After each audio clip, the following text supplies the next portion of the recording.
Hi guys, welcome to social post. ఈ రోజు మనతో స్టూడియోలో Hack Sense business solution private limited CEO Anvesh Kumar garu ఉన్నారు.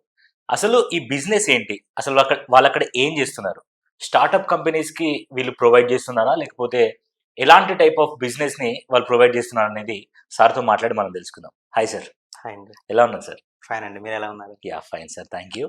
అండ్ ఇప్పుడు హాక్ సెన్స్ బిజినెస్ సొల్యూషన్ ఇది మీరు స్టార్ట్ చేయడానికి అసలు మీకు మోటివేషన్ ఏంటి? అసలు ఏం చేస్తుంటారు అక్కడ? అంటే నేను స్టార్ట్ చేయకముందు నేను మా ఫాదర్ కూడా బిజినెస్సేనండి మా ఓకే. ఊర్లో. సో, మా ఫాదర్ తిరుగుతా ఉండేవాడిని. చిన్నప్పటి నుంచి మా ఫాదర్‌తోనే ఉండేవాడిని. వాళ్ళ బిజినెస్ ఉన్నప్పుడు నేను హెల్ప్ చేస్తా ఉండేవాడిని. ఓకే. సో, అల్టిమేట్‌గా మధ్యలో జాబ్ చేశాను. జాబ్ చేస్తున్నా కూడా అల్టిమేట్‌గా నాకు థాట్ ఏముండేదంటే ఏదైనా ఒక బిజినెస్ స్టార్ట్ చేసుకోవాలి. ఒక ఎంటర్‌ప్రెన్యూర్ అవ్వాలనేది నా ఫ్యూచర్ గోల్ ఉండేది. సూపర్. సో, అతను నాకు మా ఫాదర్ నాకు ఇన్‌స్పిరేషన్‌గా ఉన్నారనమాట. సో, ఎట్లా చేసేవాళ్ళు ఏంటి? బిజినెస్‌లో మనకున్న పాజిటివ్స్ అండ్ నెగెటివ్స్ ఏంటి? ఒక జాబ్ చేస్తే పాజిటివ్స్ అండ్ నెగెటివ్స్ చూసుకుంటే, బిజినెస్ అంటే కొంచెం మనకి సింక్ అవుతుంది. ప్లస్ చిన్నప్పటి నుంచి కొంచెం మనకు ఐడియా ఉంది కాబట్టి, అవును. కొంచెం దాన్ని మనం ఫైనాన్షియల్ మేనేజ్‌మెంట్ కూడా చేయొచ్చని చెప్పి, నేను అట్లా ఎంటర్‌ప్రెన్యూర్‌గా ఒక 6 ఇయర్స్ నేను జాబ్ చేసి, మళ్ళీ ఎంటర్‌ప్రెన్యూర్‌గా నేను ఎస్టాబ్లిష్ చేసుకున్నాను. Yes sir. మీరు ఇదేదైతే బిజినెస్ స్టార్ట్ చేసే ముందు, ఈ కంపెనీ స్టార్ట్ చేసే ముందు, లేకపోతే స్టార్ట్ చేసిన తర్వాత ఎలాంటి ఛాలెంజెస్ ఎదుర్కొన్నారు? సో, బిజినెస్ స్టార్ట్ చేయటం అనేది మనకి మనీ ఉంటే అది అంటే దానికి వేరే థాట్స్ అక్కర్లేదు. వేరే స్ట్రాటజీస్ అక్కర్లేదు. ఓకే. బట్ ఏంటంటే కన్సిస్టెంట్‌గా మార్కెట్‌లో ఉండటమే కష్టం. హ్మ్. ఇప్పుడు ఫ్యూ మంత్స్ మనం ఒక పెద్ద ఆఫీసు ఇన్‌ఫ్రాస్ట్రక్చర్ ఎస్టాబ్లిష్ చేసేసుకోవటం. ఒక 10, 20 మెంబర్స్‌ని ఎంప్లాయీస్ చేసేసుకోవటం. ఇయన్నీ చాలా ఈజీగా చేసేసుకోవచ్చు. మన మన సేవింగ్స్ ఉండేదాకా ఉంటది. హుహు. బట్ సేవింగ్స్ అయిపోయిన తర్వాత మనకు ఆ ఛాలెంజెస్ మళ్ళీ మనకి ఎరైజ్ అవుతుంటాయి. బట్ ఏంటంటే స్టార్ట్ చేసే ముందు అసలు నాకేమొచ్చు? నాకున్న టాలెంట్‌లోనే, నాకున్న నాలెడ్జ్ నుంచే బిజినెస్ అనేది మనం ఎస్టాబ్లిష్ చేసుకోవాలి.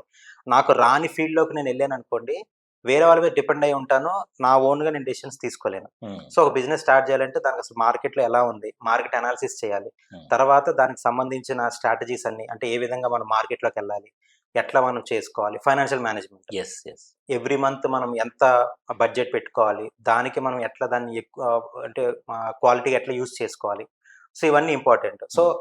నాకు స్టార్టింగ్‌లో నేను స్టార్ట్ అయినప్పుడు కొన్నిసార్లు లో అవుతాం, కొన్నిసార్లు హై అవుతాం, కొన్నిసార్లు బడ్జెట్ ప్రాబ్లమ్స్ కూడా వస్తుంటాయి.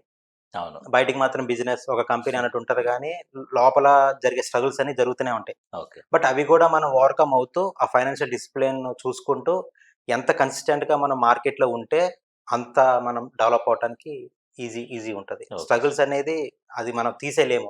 హ్మ్. స్ట్రగుల్స్ వస్తేనే we can bounce back yes. More. Exactly. ఇంకా గట్టిగా బౌన్స్ బ్యాక్ అవుతాం. అవును. అవి మనకి యూజ్ అవుతాయి. అవును. ఇది stepping stones. Yes sir. Sir, ఇప్పుడు మనం చూసుకుంటే చాలా బిజినెస్‌లున్నాయి. మీరు చూజ్ చేసుకోవాలనుకుంటే యాస్ యూ సెడ్ డబ్బులుంటే వి కెన్ గో త్రూ అని అన్నారు. సో, మరి చాలా బిజినెస్ ఉన్నాయి.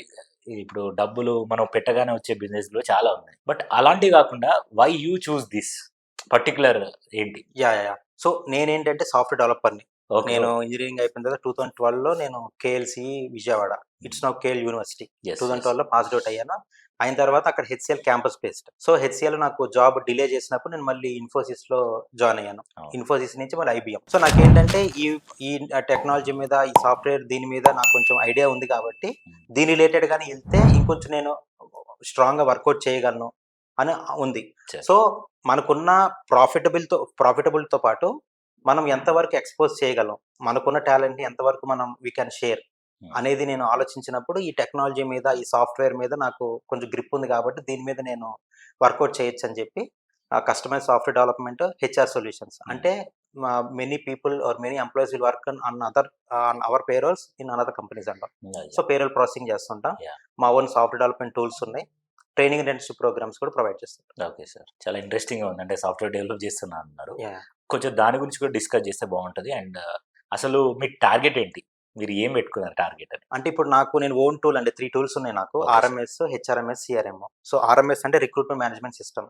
అంటే ఒక రిక్రూట్‌మెంట్ ఏ కంపెనీకైనా రిక్రూట్‌మెంట్ ఇంపార్టెంట్. అవును అంటే సార్. ఒక company is nothing but a group of employees. అవును. Employees and management. అవును. సో, ఆ రిక్రూట్‌మెంట్‌కి మనం యూజ్ అవ్వటానికి నా టూల్ చాలా బాగా యూజ్ అవుతది. సో, నా టూల్ అనేది ఒక సొల్యూషన్ అవ్వాలి. రిక్రూట్‌మెంట్ ప్రాసెస్‌కి యెస్. ఒక సొల్యూషన్ అవ్వాలి. దాన్ని ఆ ప్రాసెస్ అనేది ఈజీ చేయాలి. Because this AI inculcated. ఏఐతోనే మనం చేస్తున్నాము. సో నా నా హెడ్ కౌంట్ 500కి, నెక్స్ట్ టార్గెట్ నా హెడ్ కౌంట్ 500కి ఉండాలనేది నా టార్గెట్ అండి, మా ఎంప్లాయీ స్ట్రెంత్. Super sir. ఇప్పుడు ఈ కంపెనీ స్టార్ట్ చేయకంటే ముందు అసలు మీరు ఏం చేసేవారు సార్? నేను 2012 ఇంజినీరింగ్ అండి, కేఎల్సీలో ఇంజినీరింగ్ సిఎస్సి స్ట్రీమ్. తర్వాత హెచ్సిఎల్లో నాకు క్యాంపస్ డ్రైవ్ అయిపోయింది థర్డ్ ఇయర్లోనే. బట్ వాళ్ళు డిలే చేసినప్పుడు నేను ఇన్ఫోసిస్లో మళ్ళీ జాయిన్ అయ్యాను. ఇన్ఫోసిస్ అయిన తర్వాత ఐబిఎం బెంగళూరు. ఐబిఎం అంటే నేను ఇన్ఫోసిస్ ఐబిఎంలో ఏంటంటే అండి, నేను సాఫ్ట్వేర్ డెవలపర్తో పాటు ఒక ప్రాజెక్ట్కి కావాల్సిన మ్యాన్ పవర్, ఒక ప్రాజెక్ట్కి కావాల్సిన ప్రొక్యూర్మెంట్ టీము, సో వాటిల్లో కూడా నేను పార్ట్ అంటే I mean the part. So దానివల్ల నాకు ఒక ప్రాజెక్ట్ ఎట్లా చేస్తారు, ఎంప్లాయ్మెంట్ ఎట్లా తీసుకోవాలి, ఆ టీమ్ అనేది ఎట్లా బిల్డ్ చేసుకోవాలి, ఎవరెవరు ఏ స్కిల్ సెట్స్ వాళ్ళు కావాలి, ఇవన్నిటికీ నాకు కొంచెం అప్పుడు ఎక్స్పీరియన్స్ ఉండేది. సో అది ప్యారలల్గా చేసుకుంటూనే నేను కంపెనీ ఎస్టాబ్లిష్ చేసుకున్నాను. సో కంపెనీ కొంచెం పర్లేదు, మనం ఇంకా జాబ్ మానేయచ్చు అన్నప్పుడు నేను ఇంకా జాబ్ మానేసి I mean full time to this. అట్లా. ఇప్పుడు మీ దాంట్లో ట్రైనింగ్ అవ్వచ్చు, లేకపోతే ఇంటర్న్షిప్ ప్రోగ్రామ్స్ అవ్వచ్చు, అసలు ఎలా జరుగుతాయి, ఎలా ఉంటాయి? సో ఇప్పుడు ఏంటంటే అండి, మన ఇంజనీరింగ్లో మన సిలబస్కి బయటకు వచ్చాక మనం చేయాల్సిన వర్క్కి అసలు సంబంధం ఉండదు, కంప్లీట్లీ డిఫరెంట్. ఆ సిలబస్కి బయట వర్క్ అనేది అసలు no use at all. So మనం మన సిలబస్ని మనం చేసుకుంటే, సిలబస్తో మనం చేయాలి పక్కగా, ఎందుకంటే మనకు ఒక సర్టిఫికేషన్ కావాలి, ఒక డిగ్రీ కంప్లీట్ చేయాలంటే అవన్నీ మనం త్రూ అవ్వాలి, ఆ టెస్ట్స్ అన్ని పాస్ అవ్వాలి, అన్నీ ఉంటాయి. సో దాంతో పాటు మనకి బయట ఉన్న జాబ్కి కావాల్సిన నాలెడ్జ్ని కూడా ప్యారల్గా నేర్చుకుంటూ ఉంటాం. సో మనకి మినీ ప్రాజెక్ట్స్ ఉంటాయి కాలేజ్లో, ప్రాజెక్ట్స్ చేపిస్తుంటారు. సో వాటి మీద ఎక్కువ కాన్సన్ట్రేట్ చేయాలి, ఎందుకంటే ఆ ప్రాజెక్ట్స్ మీద కాన్సన్ట్రేట్ చేస్తేనే అవే మీకు బయట ఒక జాబ్ చేయడానికైనా దేనికైనా కూడా అవే యూజ్ అవుతాయి. ఆ టెక్నికల్గా ఉన్న నాలెడ్జ్నే మనం బయట యూజ్ చేస్తాం. బట్ చాలా వరకు నేను ఒక 2 days క్రితం రాయచూర్ కర్ణాటక వెళ్ళాను అనమాట, నవోదయ ఇన్స్టిట్యూట్కి క్యాంపస్ లోకి వెళ్ళాను. సో నేను ప్రతి చోట చూసేది, ఇక్కడ కూడా నేనేం అబ్జర్వ్ చేశానంటే, వాళ్ళకి ఆ ప్రాజెక్ట్స్ మీద అసలు ఐడియా ఉండదు. వాళ్ళు వేరే చోట నుంచి ఆ ప్రాజెక్ట్స్ 10,000 15,000 20,000 కొనేసుకొని వాళ్ళ రిజ్యూమ్లో పెట్టేసుకొని ఆ ప్రాజెక్ట్ రిపోర్ట్ ఉంటుంది, దాన్ని బై హార్ట్ చేసేసి మేము అడిగితే క్వశ్చన్స్ చెప్పేస్తాం. బట్ టెక్నికల్గా ఇంకొంచెం డెప్త్గా వెళ్ళి మనం అడుగుతున్నాం అనుకోండి, వాళ్ళ దగ్గర ఆన్సర్స్ ఉంటాం. సో అది మనం ఫస్ట్ డెవలప్ చేసుకోవాలంటే, ఒక ప్రాజెక్ట్ చేసేటప్పుడు కొంచెమైనా మనం ఎంత చేస్తున్నాం అనే ప్రాబ్లం కాదు, కానీ మన సొంతగా ఎంతవరకు చేయగలిగాము, సో దానికి మన అప్రోచ్ ఎట్లా ఉండాలి, ఎందుకంటే అదే మీకు నెక్స్ట్ బయటకు వచ్చాక ఆ జాబ్స్ యూజ్ అయ్యేది. ఆ సిలబస్ అనేది అసలు జాబ్స్ లో యూజ్ అవ్వదు, అది ఇంపార్టెంట్. అండ్ మీరు ఇప్పుడు సరే, మనకంటే ఇక్కడ ఆఫీస్ ఉంది, వస్తారు, అబ్రాడ్ లో కూడా చాలా మంది ఉంటారు సార్. అబ్రాడ్ లో ఉన్న వాళ్ళకి కూడా మీరు ట్రైనింగ్ ప్రొవైడ్ చేస్తారా? ఎగ్జాక్ట్లీ అండి, ఎందుకంటే అబ్రాడ్ లో మన ట్రైనింగ్ అంటే ట్రైనింగ్ ఒక టెక్నాలజీ మీద ట్రైనింగ్ తీసుకోవాలంటే అబ్రాడ్ లో చాలా కాస్ట్లీ. మన ఇండియాలో it's economical, we can afford.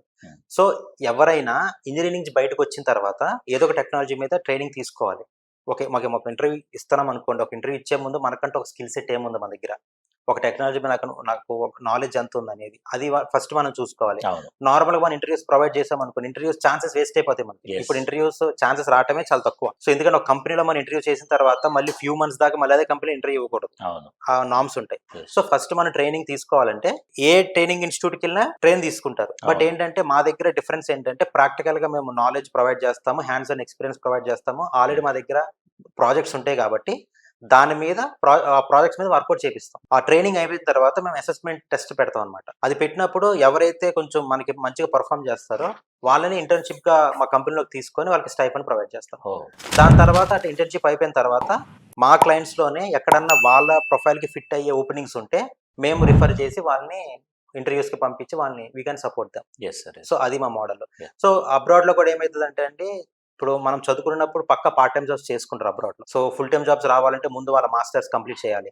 So masters complete చేసే లోపు part time full time job కోసం కావాలి అంటే ఇట్లాంటి టెక్నాలజీ పక్క ఏదో నేర్చుకోవాలి. డేటా సైన్స్ కానీ, డేటా అనలిటిక్స్ కానీ, these are the more happening there. So అవి ఏం చేస్తారు, ఇక్కడ నుంచి ఆ టైమింగ్స్ లో వాళ్ళు అవైలబుల్ ఉండి వర్చువల్ గా నేర్చుకుంటారు. It's live session, 1-on-1, recorded calls అట్లా ఉండవు, లైవ్ సెషన్స్ ఉంటాయి. సో అట్లా వాళ్ళు నేర్చుకొని they will get knowledge and they will perform well in their future interviews. Yes sir. ఇప్పుడు as you said, మీ కంపెనీలానే చాలా కంపెనీస్ ఉన్నాయి, హెచ్ఆర్ ట్రైనింగ్స్ ఇవ్వచ్చు, ఇంటర్న్షిప్స్ ఉండవచ్చు, చాలా కంపెనీస్ ప్రొవైడ్ చేస్తున్నాయి. ఇప్పుడు వాటికి మీ కంపెనీకి ఉన్న డిఫరెన్స్ ఏంటి? అదేనండి, ఇప్పుడు ట్రైనింగ్ ప్రొవైడ్ చేసేటప్పుడు థియరిటికల్ గా అందరు చెప్తారు, థియరిటికల్ నాలెడ్జ్ అంటే వాట్ ఈస్ వాట్ అనేది మనం యూట్యూబ్ లో చూసుకున్నా we can know, Google search చేసినా కూడా వచ్చేస్తాయి. బట్ ఏంటంటే ట్రైనింగ్ ఇస్తూనే అసైన్మెంట్స్ ఇస్తాం, అంటే ఈ టాపిక్ అయిపోయింది, ఈ టాపిక్ మీద మీరు వర్కౌట్ చేయాలి, ఈ ఈ పీస్ ఆఫ్ కోడ్ ఉంటది. లేకపోతే పీస్ ఆఫ్ మాడ్యూల్ ఉంటది. దీని మీద మీరు వర్కౌట్ చేసి నెక్స్ట్ డే నాకు దీని మీద మీరు ఎంత వర్కౌట్ చేశారు అసైన్‌మెంట్ కంప్లీట్ చేసి ఇవ్వాలి. అంటే from day 1 from first week నుంచే మేము అసైన్‌మెంట్స్ ఇవ్వటం స్టార్ట్ చేస్తాం. సో అదేంటంటే క్యాండిడేట్‌కి గాని, ఈ వీళ్ళకి గాని కొంచెం సీరియస్‌నెస్ పెరుగుతది. సో మన అసైన్‌మెంట్‌లు మనం కంప్లీట్ చేసి ఇవ్వాలి వాళ్ళకి. సో దట్ మనకి ట్రైనింగ్ మీద కొంచెం ఆ నాలెడ్జ్ ఆ టెక్నాలజీ మీద నాలెడ్జ్ వస్తదని చెప్పి వాళ్ళు ఆ విధంగా వర్కౌట్ చేసుకుంటా ఉంటారు. ప్లస్ ఏమంటే ప్యారలల్‌గా మేము ప్రాజెక్ట్స్ మీద కూడా వర్కౌట్ చేపిస్తుంటాం. హ్యాండ్స్ ఆన్ ఎక్స్‌పీరియన్స్ ప్రొవైడ్ చేస్తుంటాం. ఎందుకంటే ఒక జాబ్‌లో మనం ఇంటర్వ్యూస్ ఇచ్చేటప్పుడు థియరిటికల్ నాలెడ్జ్ కన్నా ప్రాక్టికల్ నాలెడ్జ్ చాలా ఇంపార్టెంట్. ఒక ప్రాజెక్ట్‌లో మనం ఎట్లా చేయాలి? ఒక ప్రాజెక్ట్ అంటే ఏంటి అసలు? ఒక కంపెనీ అంటే ఏంటో, కార్పొరేట్ లైఫ్ స్టైల్ ఎట్లా ఉంటది? ఇవన్నీ వాళ్ళకి ముందే మనం ఐడియా ఇచ్చామనుకోండి, ఇంటర్వ్యూకెళ్ళేప్పుడు వాళ్ళకి ఆ టెన్షను లేపోతే ఆ అంటే కొత్త సిట్యుయేషన్ అనేది అంటే న్యూలా ఉండదనమాట. సో ఇదంతా మనం అలవాటు చేస్తాము. ఇదంతా ఉంటది కాబట్టి దట్ డిఫర్స్ ఫ్రమ్ అదర్స్ అండి. సో దట్ ఫ్యూచర్‌లో కూడా ఏంటంటే మాకు ఆల్‌మోస్ట్ 36 క్లయింట్స్ ఉన్నారు. ఓకే.